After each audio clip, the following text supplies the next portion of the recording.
Good afternoon, everyone. Welcome to Sense of School of Life Sciences. Today we are going to discuss our second part of biostatistics. ഇന്ന് നമ്മൾ statistical ടെസ്റ്റിനെ പറ്റിയാണ് പഠിക്കുന്നത്. Usually T test, ANOVA, chi-square test, F test പോലുള്ള statistical ടെസ്റ്റിനെ പറ്റിയാണ് പഠിക്കുന്നത്. നമ്മൾ usually കഴിഞ്ഞ ക്ലാസ്സിൽ പഠിച്ചു എന്താണ് സാമ്പിൾ, എന്താണ് പോപ്പുലേഷൻ. നമ്മൾ ഇതിന്റെ ബേസിക്സ് എല്ലാം പഠിച്ചു കഴിഞ്ഞു. വാട്ട് ഈസ് പോപ്പുലേഷൻ, സാമ്പിൾ, അതെല്ലാം പഠിച്ചു. ഈ സാമ്പിൾസിലും പോപ്പുലേഷൻ വേരിയേഷൻസും, അതായത് സാമ്പിൾസിന്റെ കുറെ സാമ്പിൾസ് ഉണ്ട്, സാമ്പിൾസിന്റെ ഇടയിൽ വേരിയേഷൻസ് വരാം അല്ലെ. അതുപോലെ തന്നെ പോപ്പുലേഷൻസ് ഉണ്ട്, പോപ്പുലേഷന്റെ ഇടയിലും എന്ത് ഉണ്ട്, വേരിയേഷൻസ് വരാം. അങ്ങനെ സാമ്പിൾ വേരിയേഷൻസും പോപ്പുലേഷൻ വേരിയേഷൻസും ഒക്കെ നമ്മൾ സ്റ്റഡി ചെയ്യാൻ വേണ്ടിയിട്ട് യൂസ് ചെയ്യുന്ന ടെസ്റ്റിനെയാണ് നമ്മൾ യൂഷ്വലി സ്റ്റാറ്റിസ്റ്റിക്കൽ ടെസ്റ്റ് എന്ന് പറയുന്നത്. ഓക്കെ, നമുക്ക് നമ്മുടെ ടോപ്പിക്കിലേക്ക് പോവാം. ഫസ്റ്റ് നമ്മൾ നോക്കുന്നത് ടി ടെസ്റ്റ്. ടി ടെസ്റ്റ് അല്ലെങ്കിൽ ലെവൽ ഓഫ് സിഗ്നിഫിക്കൻസ് എന്താണ്, ടി ടെസ്റ്റ് എന്താണ് നമ്മൾ ചെക്ക് ചെയ്യുന്നത്. Okay, T test, it is usually essentially used in biological experiments to compare the means of two samples to draw a conclusion. The t-test is applied to test the significance of difference of two means of two samples that we make a choice of two alternatives. Okay, രണ്ട് samples ഉണ്ട്, രണ്ട് സാമ്പിൾസിന്റെയും കൂടെ മീൻ നമ്മൾ calculate ചെയ്യുന്നു. ഈ രണ്ട് samples തമ്മിൽ എന്താണ് ഡിഫറൻസ്, എന്താണ് അത് തമ്മിലുള്ള റിലേഷൻ, ഇതൊക്കെ ചെക്ക് ചെയ്യാൻ സിമ്പിൾ ആയിട്ട് നമ്മൾ യൂസ് ചെയ്യുന്ന ഒരു ടെസ്റ്റ് ആണ് ടി ടെസ്റ്റ് എന്ന് പറയുന്നത്. T-tests are usually used to reject the null hypothesis or to accept the null hypothesis. One of the question arising here is, what is null hypothesis? Let's check what is null hypothesis. Null hypothesis is a hypothesis test for possible rejection under the assumption that it is true, or the rejection of null hypothesis lead to the acceptation of alternative hypothesis. ഞാനത് ഒന്നും കൂടെ വ്യക്തമായിട്ട് example use ചെയ്തിട്ട് പറഞ്ഞുതരാം. We have two variables A and B. Variables ഉണ്ട്, രണ്ട് variables ഉണ്ട്, എയും ബിയും. നമ്മൾ അത് തമ്മിലുള്ള റിലേഷൻ ആണ് കണ്ടുപിടിക്കാൻ പോകുന്നത്. നൾ ഹൈപ്പോത്തിസിസ് എന്ന് കേൾക്കുമ്പോൾ തന്നെ നമുക്കറിയാം, നൾ മീൻസ് നോ, ഒരു നെഗറ്റീവ് ഇമ്പാക്റ്റ് ആണ് അവിടെ ഉണ്ടാക്കുന്നത് അല്ലെ. നൾ ഹൈപ്പോത്തിസിസ് എപ്പോഴും സ്റ്റേറ്റ് ചെയ്യുന്നത് എയും ബിയും രണ്ട് വേരിയബിൾസ് ഉണ്ടെങ്കിൽ അത് തമ്മിൽ ഒരു റിലേഷനും ഇല്ല എന്നായിരിക്കും നൾ ഹൈപ്പോത്തിസിസ് സ്റ്റേറ്റ് ചെയ്യുന്നത്. ഓക്കെ, നമ്മൾ എപ്പോഴും ഈ നൾ ഹൈപ്പോത്തിസിസിനെ സപ്പോർട്ട് ചെയ്യുന്നത് എവിഡൻസ് വെച്ചിട്ടായിരിക്കും. എവിഡൻസ് വെച്ചിട്ട് നമുക്ക് പ്രൂവ് ചെയ്യാൻ സാധിക്കുന്നുണ്ട് എയും ബിയും തമ്മിൽ ഒരു റിലേഷനും ഇല്ല എന്ന് പ്രൂവ് ചെയ്യാൻ നമുക്ക് സാധിക്കുന്നുണ്ടെങ്കിൽ നമ്മൾ എന്തിന് അക്സെപ്റ്റ് ചെയ്യുന്നുണ്ട്, നമ്മുടെ എക്സ്പെരിമെന്റ്, നമ്മൾ കൊടുത്തിരിക്കുന്ന എയും ബിയും ഉള്ള വേരിയബിൾസ് ഉള്ള നമ്മുടെ എക്സ്പെരിമെന്റ് നൾ ഹൈപ്പോത്തിസിസ് അക്സെപ്റ്റ് ചെയ്യുന്നുണ്ട്. That is A and B have no relation. Okay, അല്ല നമുക്ക് എവിഡൻസ് വെച്ചിട്ട് നൾ ഹൈപ്പോത്തിസിസ് പ്രൂവ് ചെയ്യാൻ കഴിയുന്നില്ല, ദാറ്റ് ഈസ് എയും ബിയും തമ്മിൽ റിലേഷൻ ഉണ്ടെന്നാണ് നമ്മൾ പ്രൂവ് ചെയ്യുന്നത് എങ്കിൽ that we leads to a alternative hypothesis. നമ്മുടെ നൾ ഹൈപ്പോത്തിസിസ് എവിടെയാണോ റിജക്റ്റഡ് ആകുന്നത് അവിടെ ഒരു ആൾട്ടർനേറ്റീവ് ഹൈപ്പോത്തിസിസ് ഉണ്ടാവുകയാണ് ചെയ്യുന്നത്. ആൾട്ടർനേറ്റീവ് ഹൈപ്പോത്തിസിസ് എന്തായിരിക്കും സ്റ്റേറ്റ് ചെയ്യുന്നത്, that is A and B have relation, എയും ബിയും തമ്മിൽ റിലേഷൻ ഉണ്ടെന്നായിരിക്കും ആൾട്ടർനേറ്റീവ് ഹൈപ്പോത്തിസിസ് എപ്പോഴും സ്റ്റേറ്റ് ചെയ്യുന്നത്. ഈ നൾ ഹൈപ്പോത്തിസിസിൽ രണ്ട് തരത്തിലുള്ള എറേഴ്സ് വരാനുള്ള സാധ്യതയുണ്ട്, type 1 error and type 2 error. Okay, the level of significance, that is the probability of committing the type 1 error is usually chosen as 0.05%. അപ്പോ എപ്പോഴും ടൈപ്പ് 1 എറർ വരാനുള്ള സാധ്യത എന്ന് പറയുന്നത് 0.05% ആണ്. ഏകദേശം 5% ലെവൽ ഓഫ് സിഗ്നിഫിക്കൻസ് ആയിരിക്കും ടൈപ്പ് 1 എറർ കാണിക്കുന്നത്. അതുപോലെ തന്നെ 0.01% ഓഫ് സിഗ്നിഫിക്കൻസ് ആയിരിക്കും എന്ത് കാണിക്കുന്നത്, അതായത് 0.05% അല്ലെങ്കിൽ 0.01% ഓഫ് ലെവൽ ഓഫ് സിഗ്നിഫിക്കൻസ് ആയിരിക്കും ടൈപ്പ് 1 എറർ കാണിക്കുന്നത്. Okay, this means that the probability of accepting ഒരു ട്രൂ ഹൈപ്പോത്തിസിസ് അക്സെപ്റ്റ് ചെയ്യാനുള്ള പ്രോബബിലിറ്റി എന്ന് പറയുന്നത് 95% അല്ലെങ്കിൽ 99% ആണ്. ഓക്കെ, അപ്പൊ നൾ ഹൈപ്പോത്തിസിസ് എന്താണെന്ന് മനസ്സിലായി കാണും. എയും ബിയും തമ്മിൽ ഒരു റിലേഷനും ഇല്ല എന്ന് സ്റ്റേറ്റ് ചെയ്യുന്നുണ്ട്. അത് നമ്മൾ എവിഡൻസ് വെച്ചിട്ട് പ്രൂവ് ചെയ്യുന്നുണ്ട് എങ്കിൽ നമ്മുടെ എക്സ്പെരിമെന്റിന്റെ നൾ ഹൈപ്പോത്തിസിസ് നമ്മൾ അക്സെപ്റ്റ് ചെയ്യുന്നു, അതായത് അക്സെപ്റ്റ് ചെയ്യുന്നു. ഇല്ല, റിജക്ട് ചെയ്യുകയാണെങ്കിൽ അവിടെ ഒരു ആൾട്ടർനേറ്റീവ് ഹൈപ്പോത്തിസിസ് ഉണ്ടാവുകയാണ് ചെയ്യുന്നത്. ഓക്കെ, ഇനി ടി ടെസ്റ്റ് തന്നെ രണ്ട് തരത്തിൽ വരുന്നുണ്ട്. One sample T test and paired T test. One sample t-test, in that we often want to do more than estimate the mean. We would like to do test hypothesis about this. In this section, we learned that first of many hypothesis test about means. In one sample t-test, which compares the means of single sample to some constant. One sample t-test എപ്പോഴും നമ്മൾ ഒരു sample, ഒരു single സാമ്പിളിന് പല കോൺസ്റ്റൻസിൽ നമ്മൾ എന്ത് ചെയ്യുന്നു, study ചെയ്യുന്നു. ഒരു സിംഗിൾ സാമ്പിൾ ആയിരിക്കും, അതിന്റെ തന്നെ പല സിറ്റുവേഷൻസ്, പല സാഹചര്യങ്ങളിലായിരിക്കും നമ്മൾ അതിനെ ടെസ്റ്റ് ചെയ്യുന്നത്. അങ്ങനെ ഒരു സാമ്പിൾ വെച്ചിട്ട് നമ്മൾ കമ്പയർ ചെയ്യുകയാണ് എങ്കിൽ, ഒരു സാമ്പിൾ വെച്ചിട്ടാണ് നമ്മുടെ എക്സ്പെരിമെന്റ്സ് ഫർദർ മൂവ് ചെയ്യുന്നതെങ്കിൽ അവിടെ ഉണ്ടാവുന്ന ടി ടെസ്റ്റ് എപ്പോഴും വൺ സാമ്പിൾ ടി ടെസ്റ്റ് ആയിരിക്കും. Okay, then comes the paired t test. Paired t test is very useful and a specialized version of one sample t test. Paired t test always ask whether pairs of data, okay, datas paired ആയിട്ടുള്ള datas ആയിരിക്കും നമ്മൾ paired T ടെസ്റ്റിൽ compare ചെയ്യുന്നത്. For example, same patients before and after treatment. Samples എന്താണ്, same ആയിരിക്കും, പക്ഷെ situations രണ്ട് different സിറ്റുവേഷൻസിലായിരിക്കും, before treatment and after treatment. If they show any consistent differences, ട്രീറ്റ്മെന്റിന് മുമ്പും ട്രീറ്റ്മെന്റിന് ശേഷവും എന്തെങ്കിലും ഡിഫറൻസ് കാണിക്കുന്നുണ്ടോ സാമ്പിൾസ് തമ്മിൽ എന്തെങ്കിലും, അതായത് പേഷ്യൻസ് എയും ബിയും എന്ന് പറയുന്ന പേഷ്യന്റ് ഉണ്ടെങ്കിൽ ആ രണ്ട് പേഷ്യൻസ്, ആ പേഷ്യൻസ് തന്നെ രണ്ട് സിറ്റുവേഷൻസിൽ സ്റ്റഡി ചെയ്യും. എയും ബിയും പേഷ്യന്റ് ഫസ്റ്റ് ഇൻസ്റ്റൻസിലും സെക്കൻഡ് ഇൻസ്റ്റൻസിലും എയും ബിയും തന്നെയാണ് സ്റ്റഡി ചെയ്യുന്നത്. ബട്ട് അവിടെ സിറ്റുവേഷൻസ് മാറുന്നുണ്ട്. ഒന്നെന്ന് പറയുന്നത് ബിഫോർ ട്രീറ്റ്മെന്റും രണ്ടെന്ന് പറയുന്നത് ആഫ്റ്റർ ട്രീറ്റ്മെന്റും ആയിരിക്കും. The data points are logically grouped into pairs and in which the elements of pairs having common in more in common with the other in other data points. Okay, for example, നമുക്ക് പറയാൻ പറ്റുന്ന വേറൊരു example ആണ് same areas before and after pollutions. അവിടെയും samples same ആണ്, instances മാറുന്നുണ്ട് അല്ലെ. ഒന്ന് before pollution and after pollution, എന്താണ് അവിടെ ഉണ്ടാവുന്ന എഫക്ട്. ഇങ്ങനെയുള്ള സാമ്പിൾസ് ആയിരിക്കും യൂഷ്വലി നമ്മൾ പെയർഡ് ടി ടെസ്റ്റിൽ ചെക്ക് ചെയ്യുന്നത്. A paired T test is just one sample T test where the data is difference between two data points in each other. ഇത് for instance നമ്മൾ പറയുകയാണെങ്കിൽ ഇത് വൺ സാമ്പിൾ ടി ടെസ്റ്റ് തന്നെയാണ്. Usually one sample തന്നെ ആയിരിക്കും നമ്മൾ check ചെയ്യുന്നത്, പക്ഷെ ഡേറ്റ പോയിന്റ്സ് എന്ത് ചെയ്യുന്നു, വാരി ചെയ്യുകയാണ് ചെയ്യുന്നത്. ഓക്കെ, നമുക്ക് ഇതിന്റെ MCQസിലോട്ട് പോവാം. A group of 10 students was randomly drawn from class 12 and was given yoga training for 3 weeks. Their wellness lifestyles was compared with another selected group which do not undergo such training. Which type of statistical test will be appropriate for testing the tenability of null hypothesis? Option A, independent t-test, and option B, dependent t-test.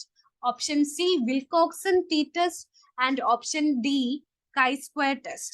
ഇതിൽ ഏതായിരിക്കും ഇവിടെ answer ആയിട്ട് വരിക? Group of 10 students ആണ്, അതായത് ഒരു ക്ലാസ്സിൽ നിന്നും ഒരു ക്ലാസ്സിൽ നിന്നും 10 സ്റ്റുഡൻസിനെ നമ്മൾ റാൻഡം ആയിട്ട് സെലക്ട് ചെയ്തു. അവർക്ക് നമ്മൾ യോഗ ട്രെയിനിങ് 3 വീക്സിലേക്ക് യോഗ ട്രെയിനിങ് കൊടുക്കുകയാണ്. അവരുടെ വെൽനെസ് അവരുടെ ലൈഫ് സ്റ്റൈലിൽ എന്താണ് ചേഞ്ച് ഉണ്ടായത് എന്ന് നമ്മൾ ചെക്ക് ചെയ്യാണ്. അതായത് ഈ ട്രെയിനിങ്ങിന് പോയ ആൾക്കാരെ ട്രെയിനിങ്ങിന് പോകാത്ത ആൾക്കാരുമായിട്ട് നമ്മൾ കമ്പയർ ചെയ്യാണ്. അങ്ങനെയാണെങ്കിൽ ഇതിൽ ഏത് ടെസ്റ്റ് ആയിരിക്കും നമ്മൾ അതിന് വേണ്ടിയിട്ട് യൂസ് ചെയ്യുന്നത്? ഇൻഡിപെൻഡന്റ് ടി ടെസ്റ്റ് ആയിരിക്കുമോ, ഡിപെൻഡന്റ് ടി ടെസ്റ്റ് ആയിരിക്കുമോ, വിൽകോക്സൺ ടി ടെസ്റ്റ് ആയിരിക്കുമോ, കൈ സ്ക്വയർ ടെസ്റ്റ് ആയിരിക്കുമോ? ഇതിൽ ഏത് ടി ടെസ്റ്റ് ആയിരിക്കും നമ്മൾ യൂസ് ചെയ്യുന്നത്? അപ്പൊ നിങ്ങൾക്ക് അറിയത്തില്ല ആയിരിക്കും എന്താണ് ഇൻഡിപെൻഡന്റ് ടി ടെസ്റ്റ്, എന്താണ് ഡിപെൻഡന്റ് ടി ടെസ്റ്റ്, എന്താണ് Wilcoxon T test, chi square test. Okay, ഇതിൽ വരുന്നില്ല. ഈ 3 ടി ടെസ്റ്റ് എന്താണെന്ന് ഞാൻ പറയാം. Okay, independent T test is also called two sample T test. Independent T test നമ്മൾ ടു സാമ്പിൾ ടി ടെസ്റ്റ് എന്നും പറയാറുണ്ട്. It is usually help to determine the difference of means of two unrelated groups. രണ്ട് unrelated groups തമ്മിലുള്ള differences കാണാൻ വേണ്ടി അല്ലെങ്കിൽ relation കാണാൻ വേണ്ടിയിട്ടായിരിക്കും അത് സ്റ്റാറ്റിസ്റ്റിക്കലി സിഗ്നിഫിക്കന്റ് ആകുന്ന സ്റ്റഡീസ് നടത്താൻ വേണ്ടിയിട്ടായിരിക്കും നമ്മൾ ഇൻഡിപെൻഡന്റ് ടി ടെസ്റ്റ് യൂസ് ചെയ്യുന്നത്. Then comes the dependent T test. Dependent T test എന്ന് പറയുന്നത് അതിന്റെ വേറൊരു നെയിം എന്ന് പറയുന്നത് പെയർഡ് ടി ടെസ്റ്റ് ആണ്. ഞാൻ നേരത്തെ പറഞ്ഞു എന്താണ് പെയർഡ് ടി ടെസ്റ്റ് എന്ന്. വിൽകോക്സൺ ടി ടെസ്റ്റ് എന്ന് പറയുന്നത് it is a non parametrical statistical test which compare the median of 2 or more set of pairs of samples. അതാണ് വിൽകോക്സൺ ടി ടെസ്റ്റ് എന്ന് പറയുന്നത്. എന്താണ് വിൽകോക്സൺ ടി ടെസ്റ്റ് എന്ന് പറയുന്നത്? It is a parametric statistical test which compares the median of 2 or more set of pairs of samples. Okay, ഇത് കേൾക്കുമ്പോൾ തന്നെ നമുക്കറിയാം ഇതിൽ ഏതായിരിക്കും ഇൻഡിപെൻഡന്റ് ടി ടെസ്റ്റ് ആണ് ആൻസർ ആയിട്ട് വരുന്നത്. കാരണം 2 അൺറിലേറ്റഡ് ഗ്രൂപ്പ്സിന്റെ റിലേഷൻ ആണ് നമ്മൾ ഇവിടെ ചെക്ക് ചെയ്യുന്നത്. യോഗ ട്രെയിനിങ് കിട്ടിയ കുട്ടികളെ നമ്മൾ എന്ത് ചെയ്യുന്നു? യോഗ ട്രെയിനിങ് കിട്ടാത്ത കുട്ടികളുമായിട്ട് കമ്പയർ ചെയ്യുന്നു. അവരുടെ ലൈഫ് സ്റ്റൈൽസ് കമ്പയർ ചെയ്യുകയാണ് ചെയ്യുന്നത്. അതുകൊണ്ട് തന്നെ ഇവിടെ യൂസ് ചെയ്യുന്ന ടെസ്റ്റ് എപ്പോഴും ഇൻഡിപെൻഡന്റ് ടി ടെസ്റ്റ് ആയിരിക്കും. Okay, next question. On the basis of evidence which decision in respect of the substantiative research hypothesis will be justified? നമ്മൾ ഒരു റിസർച്ച് ഹൈപ്പോത്തസിസ് കൊടുക്കുന്നുണ്ട്. അതിനെ ജസ്റ്റിഫൈ ചെയ്യാൻ ഇതിൽ ഏത് ഓപ്ഷൻ ആണ് സാധിക്കുന്നത് എന്നാണ് question. Okay, let's check the options. Accepting the null hypothesis and accepting the research hypothesis. ഒരിക്കലും നമുക്കൊരു നൾ ഹൈപ്പോത്തസിസ് അക്സെപ്റ്റ് ചെയ്തുകൊണ്ട് ഒരിക്കലും നമുക്കൊരു റിസർച്ച് ഹൈപ്പോത്തസിസ് അക്സെപ്റ്റ് ചെയ്യാൻ പറ്റത്തില്ല. ഓക്കെ, നമുക്കറിയാം എന്താണ് നൾ ഹൈപ്പോത്തസിസ്. എപ്പോഴും നമ്മുടെ ഹൈപ്പോത്തസിസിനെ റിജക്ട് ചെയ്യുന്ന ഒരാളാണ് നൾ ഹൈപ്പോത്തസിസ്. അതുകൊണ്ട് രണ്ടുപേർക്കും കോമൺ ആയിട്ട് നമുക്ക് അക്സെപ്റ്റേഷൻ കൊടുക്കാൻ സാധിക്കത്തില്ല. Then rejecting the null hypothesis and rejecting the null hypothesis, അല്ല റിസർച്ച് ഹൈപ്പോത്തസിസ്, അതും ഒബ്വിയസ്ലി തെറ്റാണ്. Accepting the null hypothesis and rejecting the research hypothesis. നമുക്ക് നമ്മുടെ റിസർച്ച് ഹൈപ്പോത്തസിസ് അക്സെപ്റ്റ് ചെയ്യാണ് വേണ്ടത്, റിജക്ട് ചെയ്യല്ല വേണ്ടത്. അതുകൊണ്ട് അത് തെറ്റാണ്. Option D, rejecting the null hypothesis and accepting the research hypothesis, അതാണ് ശരി എന്ന് പറയുന്നത്. നൾ ഹൈപ്പോത്തസിസ് റിജക്റ്റഡ് ആയാൽ മാത്രമേ നമ്മുടെ റിസർച്ച് ഹൈപ്പോത്തസിസ് അക്സെപ്റ്റഡ് ആകത്തുള്ളൂ. ഓക്കെ, അപ്പോ ഓപ്ഷൻ ഡി ആണ് ഇവിടെ കറക്റ്റ് എന്ന് പറയുന്നത്. ഓക്കെ, നെക്സ്റ്റ് ക്വസ്റ്റ്യൻ എന്ന് പറയുന്നത്, in order to examine the significance of difference between 2 small samples a researcher follows. നമുക്കറിയാം 2 സ്മോൾ സാമ്പിൾസ് ആണ്, അത് തമ്മിലുള്ള സിഗ്നിഫിക്കൻസ് ഡിഫറൻസ് കണ്ടുപിടിക്കാൻ വേണ്ടിയിട്ട് നമ്മൾ ഏത് ടെസ്റ്റ് ആണ് യൂസ് ചെയ്യുന്നത്? യൂഷ്വലി നമ്മൾ എന്ത് ടെസ്റ്റ് ആണ് യൂസ് ചെയ്യുന്നത്? ഇവിടെ ടി ടെസ്റ്റ് ആയിരിക്കും യൂസ് ചെയ്യുന്നത്. ഓക്കെ, 2 സാമ്പിൾസ് ആണ്. സാമ്പിൾസിന്റെ എണ്ണം കേൾക്കുമ്പോൾ തന്നെ നമുക്ക് പറയാൻ പറ്റണം ഇത് ടി ടെസ്റ്റ് ആണെന്ന്. Okay, then comes the chi-square test. നമ്മളെല്ലാം തന്നെ ബയോളജി ആയിട്ട് റിലേറ്റഡ് ആയിട്ടുള്ള എല്ലാവരും തന്നെ സ്റ്റഡി ചെയ്തിട്ടുള്ളതാണ് chi-square അനാലിസിസ് എന്ന് പറയുന്നത്. അപ്പൊ നോക്കാം എന്താണ് chi-square അനാലിസിസ് എന്ന്. Okay, in biological experiments and field surveys, apart from the quantitative data, we get the qualitative data. അല്ലെ, നമ്മൾ എന്തെങ്കിലും ബയോളജിക്കൽ എക്സ്പെരിമെന്റ്സ് ചെയ്യുമ്പോൾ അല്ലെങ്കിൽ ഫീൽഡ് സർവേസിൽ ഏർപ്പെടുമ്പോൾ നമുക്ക് ക്വാണ്ടിറ്റേറ്റീവ് ഡേറ്റാസ് കൂടാതെ ക്വാളിറ്റേറ്റീവ് ഡേറ്റാസും കിട്ടാറുണ്ട്. like genetical characters as tall and short, color of flower, seed coat character which do not have any numerical values, but the number of flowers or seeds having a particular color falls under any category can be counted numerically. ഇങ്ങനെ quantitative ഡേറ്റാസും കിട്ടാറുണ്ട്, qualitative ഡേറ്റാസും നമുക്ക് കിട്ടാറുണ്ട്. This type of observation requires the calculation of the expected number of individuals under any category. നമ്മളിപ്പോ ഏതൊരു experiment ചെയ്യുമ്പോഴും നമുക്കൊരു expectation ഉണ്ടാവും അല്ലെ? അപ്പൊ ഇവിടെയും എന്തോ ഉണ്ടായിരിക്കും, നമ്മുടെ ഒബ്സർവേഷനോ ഒരു എക്സ്പെക്ടഡ് നമ്പർ ഓഫ് ഇൻഡിവിജ്വൽസ് ഉണ്ടായിരിക്കും. Thus, it becomes necessary to know whether there is any deviation in between the observed and the expected frequency. നമ്മൾ എക്സ്പെക്ട് ചെയ്യുന്ന ഫ്രീക്വൻസിയും നമ്മൾ ഒരു എക്സ്പെരിമെന്റ് ചെയ്ത് കഴിഞ്ഞ് ഒബ്സർവ് ചെയ്യുന്ന ഫ്രീക്വൻസിയും തമ്മിൽ എന്തെങ്കിലും ഡീവിയേഷൻ ഉണ്ടെന്ന് ചെക്ക് ചെയ്യേണ്ട ആവശ്യം ഒരു എക്സ്പെരിമെന്റിൽ ഉണ്ടാവാറുണ്ട്. Okay, the measurement of this deviation is done with the help of chi-square test. ഇങ്ങനെ ഉണ്ടാവുന്ന ഡീവിയേഷൻസ് ഒബ്സർവ്ഡ് വാല്യൂയും എക്സ്പെക്ടഡ് വാല്യൂസും തമ്മിൽ എന്താണ് ഡിഫറൻസ്, എന്താണ് അവർ തമ്മിലുള്ള പ്രശ്നം, എന്താണ് അവിടെ ഉണ്ടായ ഡീവിയേഷൻ എന്ന് ചെക്ക് ചെയ്യാൻ യൂസ് ചെയ്യുന്ന ടെസ്റ്റ് ആണ് chi-square ടെസ്റ്റ് എന്ന് പറയുന്നത്. Okay, the formula of chi-square test is chi-square is equal to sigma O minus E the whole square divided by E, where O is the observed value and E is the expected value. What is the application of chi-square test? എന്താണ് chi-square testന്റെ application എന്താണ്? It is an alternative test to find the significance of difference in two or more എന്താണ് proportions ഒന്നോ അതിൽ കൂടുതലോ proportions വരെയാണ് അവർ തമ്മിലുള്ള ഡിഫറൻസസിന്റെ അല്ലെങ്കിൽ significance of difference എത്രയാണ് എന്ന് നമുക്ക് കണ്ടുപിടിക്കുന്ന ഒരു ആൾട്ടർനേറ്റീവ് ടെസ്റ്റ് ആണ് chi-square ടെസ്റ്റ് എന്ന് പറയുന്നത്. നമുക്കറിയാം ഒരു ഒബ്സർവ്ഡ് വാല്യൂ ഉണ്ട്, ഒരു എക്സ്പെക്ടഡ് വാല്യൂ ഉണ്ട്. അത് തമ്മിലുള്ള ഡീവിയേഷൻ എന്താണെന്ന് ചെക്ക് ചെയ്യാനും നമ്മളെ ഹെൽപ്പ് ചെയ്യുന്നത് chi-square ടെസ്റ്റ് ആണ്. It can compare to binomial samples as well as to multinomial samples, and the chi-square usually measures the probability of association between two discrete attributes. That is, the chi-square test is applied as a test for goodness of fit, which reveals the closeness of observed frequency with that of the expected frequency. നമ്മൾ expect ചെയ്യുന്ന ഫ്രീക്വൻസിയും നമ്മൾ experiment ചെയ്ത് observe ചെയ്യുന്ന ഫ്രീക്വൻസിയും തമ്മിലുള്ള deviation അല്ലെങ്കിൽ അതിന്റെ ടെസ്റ്റ് ഓഫ് ഗുഡ്നെസ് ചെക്ക് ചെയ്യാൻ വേണ്ടിയിട്ട് നമ്മൾ ഹെൽപ്പ് ചെയ്യുന്നത് chi-square ടെസ്റ്റ് ആണ്. Whether it helps to understand whether any physical or chemical factors affecting our experiment. Okay. Occasionally, it is desirable to compare one or more set of observations under particular conditions to those of similar nature taken under different conditions. In such conditions, we use chi-square test as test for independence or contingency test. Okay. അപ്പോൾ നമ്മൾ നേരത്തെ ഞാൻ പറഞ്ഞു എന്താണ് goodness of fit എന്ന് പറയുന്ന ഒരു condition ഞാൻ പറഞ്ഞു. അപ്പൊ നമുക്ക് നോക്കാം എന്താണ് chi-square ടെസ്റ്റിൽ യൂസ് ചെയ്യുന്ന ഗുഡ്നെസ് ഓഫ് ഫിറ്റ് എന്ന് പറയുന്നത്. chi-square test is applied to a wide range of studies relating to experimental biology and field studies. Experimental biologyയിലും field studiesലും നമ്മൾ എന്ത് യൂസ് ചെയ്യാറുണ്ട്? chi-square test യൂസ് ചെയ്യാറുണ്ട്.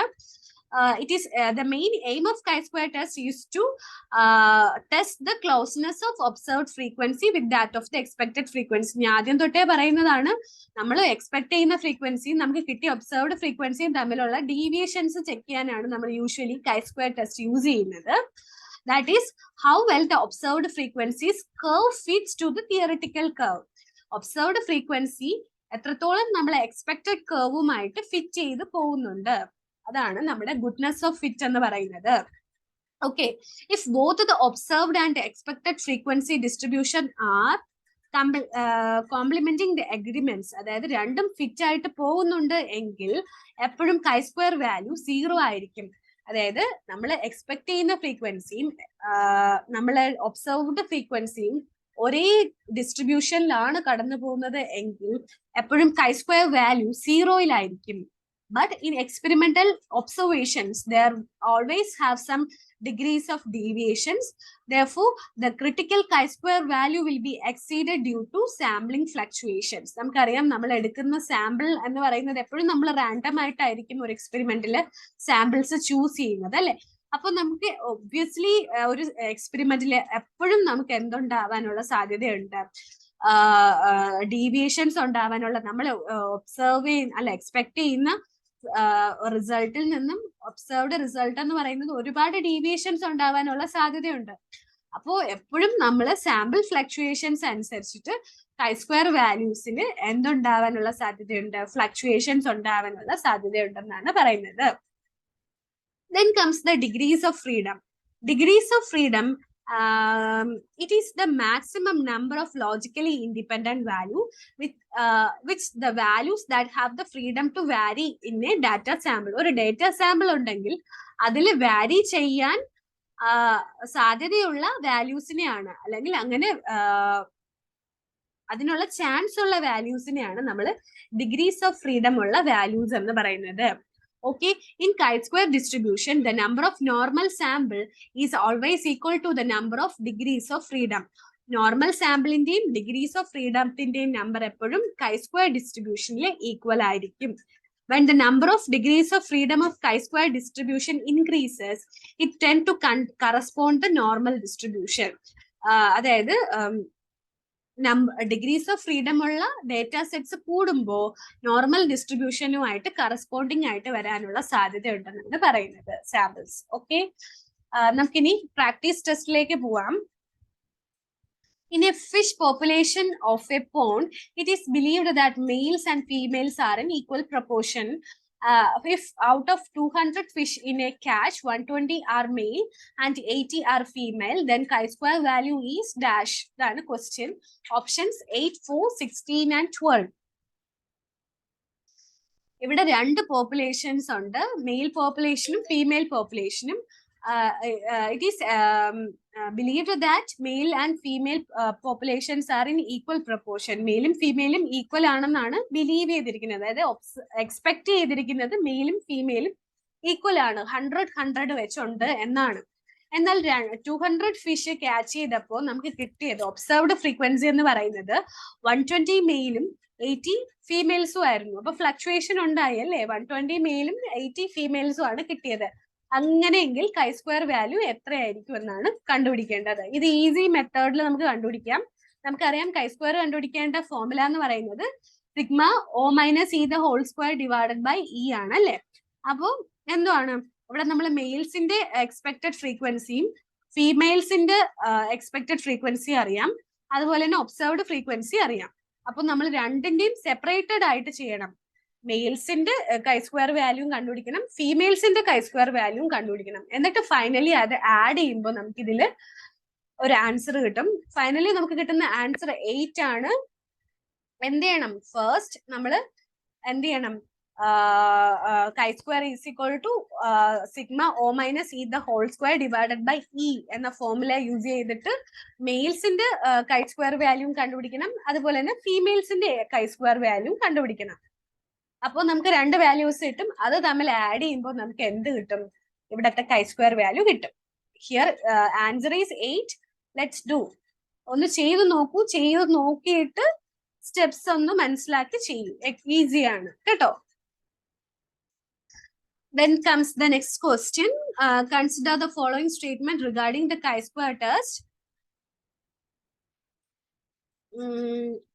If X is a random variable following the normal distribution with mean mu and standard deviation sigma, then X minus mu divided by sigma the whole square is a chi-square variant with 1 degree of freedom. It is an appropriate test for testing the goodness of fit of model theory to experimental data.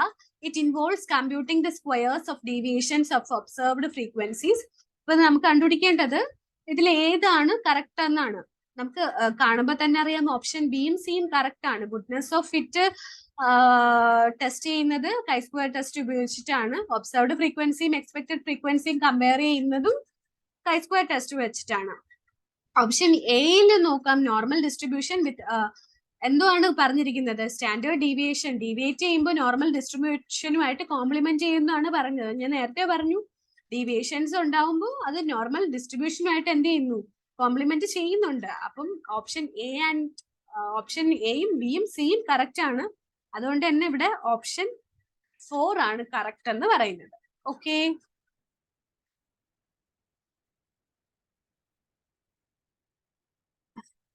Then let's go to the next option, next question. Consider a set of 18 samples from the standard normal distribution. We square each sample and sum of all the squares. The numbers of degrees of freedom of chi-square distribution will be. എന്തുവാണ് നമ്മൾ നേരത്തെ പറഞ്ഞു എന്തുവാണ് number of degrees of freedom. ഇവിടെ 18 samples ആണ് നമ്മൾ standard normal ഡിസ്ട്രിബ്യൂഷനിൽ consider ചെയ്യുന്നത്. നമ്മൾ എന്ത് ചെയ്യാണ്, ഈ സാമ്പിൾസിന്റെ സ്ക്വയർ, സം ഓഫ് സ്ക്വയേഴ്സും ഒക്കെ എടുത്ത് നമ്മൾ കമ്പയർ ചെയ്യാണ്. The number of degrees of freedom of chi-square distribution. അങ്ങനെയാണെങ്കിൽ chi-square ഡിസ്ട്രിബ്യൂഷനിൽ വരുന്ന number of degrees of freedom ആണ് നമ്മൾ കണ്ടുപിടിക്കേണ്ടത്.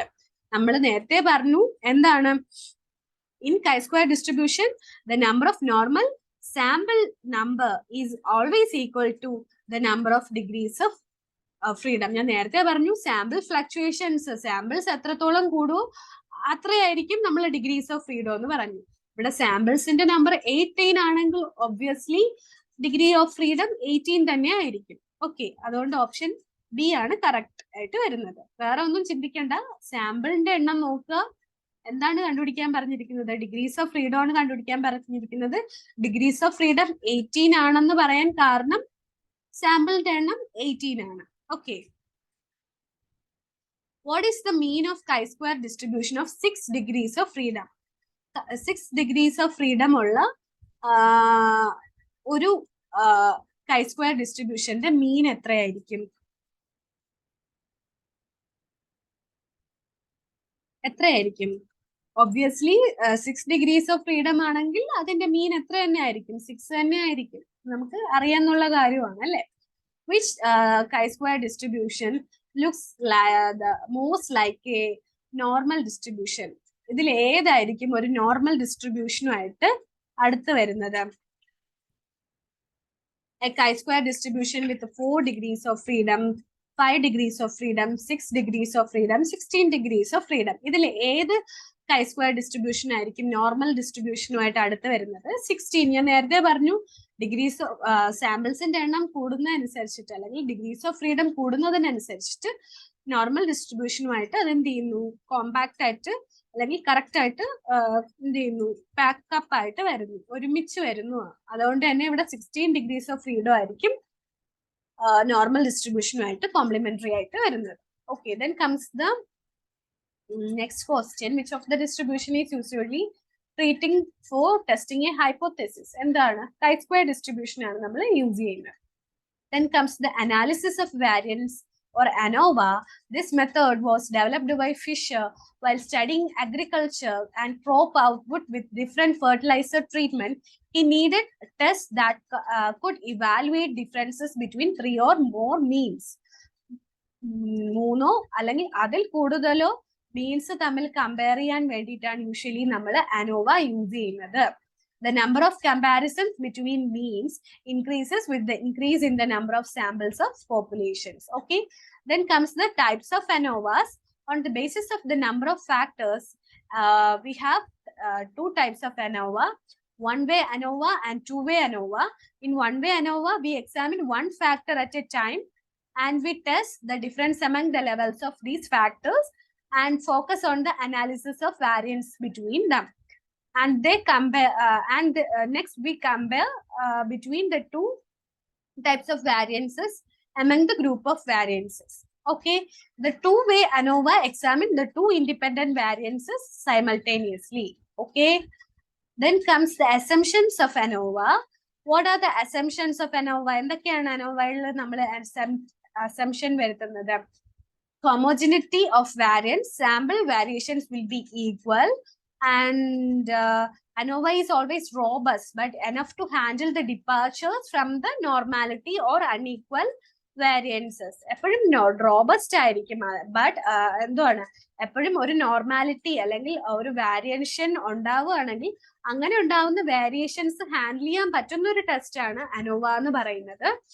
Okay, the significance ANOVA test is usually F test ഉപയോഗിച്ചിട്ടായിരിക്കും ANOVA test നമ്മൾ, F statistic ഉപയോഗിച്ചിട്ടായിരിക്കും ANOVA test നമ്മൾ അല്ലെങ്കിൽ ANOVAയുടെ significance നമ്മൾ കണ്ടുപിടിക്കുന്നത്.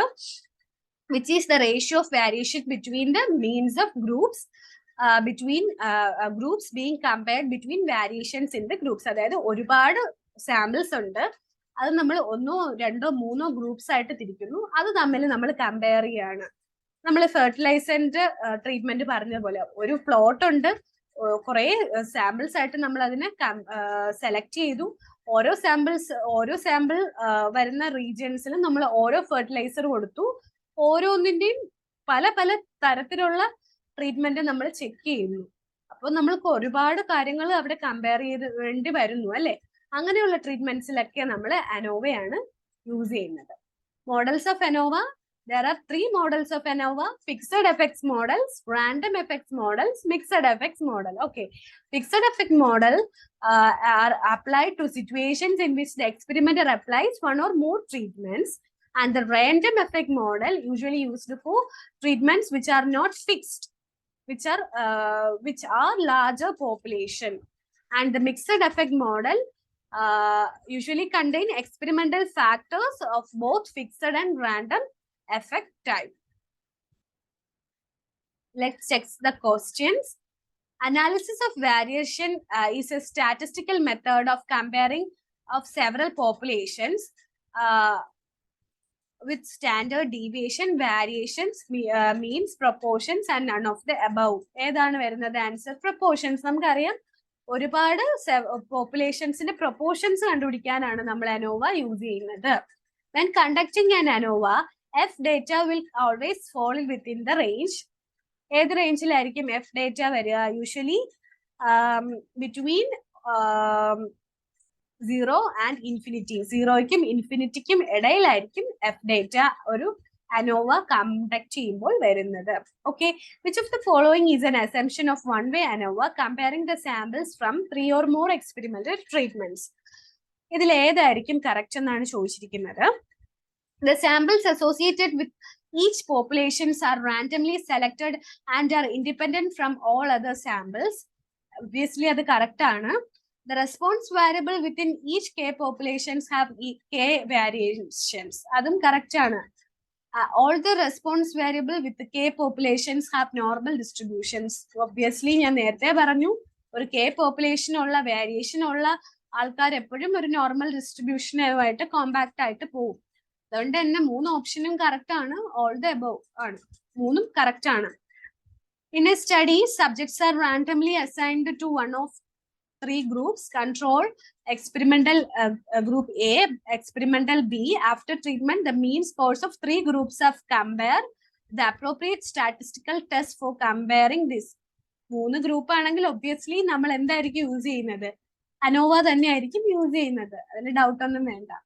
Then comes the F test. F test is a statistical test in which the test statistic have an F distribution under the null hypothesis. ഒരു null hypothesisന് കീഴിൽ ഒരു F distribution ഉണ്ടായിരിക്കും. Usually അത് നമ്മൾ സ്റ്റാറ്റിസ്റ്റിക്കൽ മോഡൽസ് കമ്പയർ ചെയ്യാനായിരിക്കും നമ്മൾ F test use ചെയ്യുന്നത്.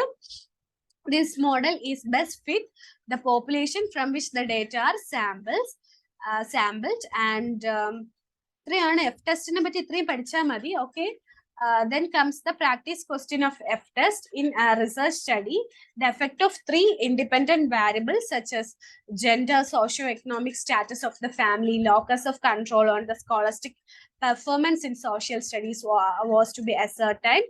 The independent variables was measured using interval scales. Which of the following statistical technique will be appropriate for this test? ഏതായിരിക്കും? ഒരുപാട് സാമ്പിൾസ് ഉണ്ട്, നമ്മൾ 3 ഇൻഡിപെൻഡന്റ് വേരിയബിൾസ് ആണ് ചെക്ക് ചെയ്യുന്നത്: gender, socio economic status, locus control of the scholastic performance of the social studies. ഇത്രത്തോളം ഇതെല്ലാമാണ് നമ്മൾ 3 independent variables ആണ് ചെക്ക് ചെയ്യുന്നത്. ഡിപെൻഡന്റ് വേരിയബിൾസ് ഇന്റർവൽ സ്കെയിൽസിൽ നമ്മൾ ഇതിൽ മെഷർ ചെയ്യുന്നുണ്ട്. ഒബ്വിയസ്ലി എന്തായിരിക്കും ആൻസർ വരിക? എഫ് ടെസ്റ്റ് ആണ് ഇതിൽ ആൻസർ വരുന്നത്. നിങ്ങൾ എഫ് ടെസ്റ്റ് അത്ര ഇമ്പോർട്ടൻസ് കൊടുക്കണ്ട, ബാക്കി ടെസ്റ്റുകളെല്ലാം ഇമ്പോർട്ടൻസ് കൊടുത്ത് പഠിക്കുക. എഫ് ടെസ്റ്റിനെ പറ്റി നമുക്ക് ഒരു ഡീറ്റെയിൽഡ് ക്ലാസ് പഠിക്കാം. ഇപ്പോൾ എഫ് ടെസ്റ്റിനെ പറ്റി ഒരു സിംപ്ലിഫൈഡ് വേർഷൻ ആണ് ഞാൻ പറഞ്ഞു തന്നത്, അത് നിങ്ങൾ തൽക്കാലം മനസ്സിലാക്കി പഠിക്കുക. Okay. Which of the following distributions is used to compare two variations? Variations studies ചെയ്യാൻ നമ്മൾ യൂസ് ചെയ്യുന്നത് എന്ത് തന്നെയാണ്? എഫ് ഡിസ്ട്രിബ്യൂഷൻ തന്നെയാണ്. ഓക്കെ, ഇത്രയാണ് എനിക്ക് ടെസ്റ്റ്, സ്റ്റാറ്റിസ്റ്റിക്കൽ ടെസ്റ്റിനെ പറ്റി ഞാൻ വേഗമായിട്ട് പറഞ്ഞത്. എന്താ വെച്ചാല് ഞാൻ നിങ്ങൾക്ക് എക്സാം ഓറിയന്റഡ് ആയിട്ടാണ് ഇത്ര MCQs ഉൾപ്പെടുത്തി എല്ലാ ടെസ്റ്റും ജസ്റ്റ് എന്താണെന്ന് പറഞ്ഞത്. അപ്പോൾ ഇനിയുള്ള ടെസ്റ്റ് ക്ലാസ്സസിൽ ഞാൻ ഓരോ ടെസ്റ്റും എന്താണെന്ന് ഡീറ്റെയിൽഡ് ആയിട്ട് എടുത്തു തരുന്നതാണ്.